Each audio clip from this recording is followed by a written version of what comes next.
Here we are at the next module of the Grundfos iSolution Cloud for Wastewater Network. We call it capacity utilization. We all know that pumping stations are at the heart of your wastewater network. This is why our data-driven solution in Wastewater Network looks at the pumping station utilization factor to create an overview of how much your pumping station is actually running compared to the total capacity. We look at pressure measurements, energy consumption and start-stop signals from your energy consumption, and on top of that we apply the Grundfos advanced flow algorithm.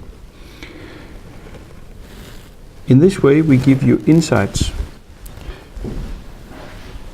in what is the capacity used in your station, and by combining with your renovation plans for sewer we actually give you the possibility to save energy and have the optimal pump size in all your stations.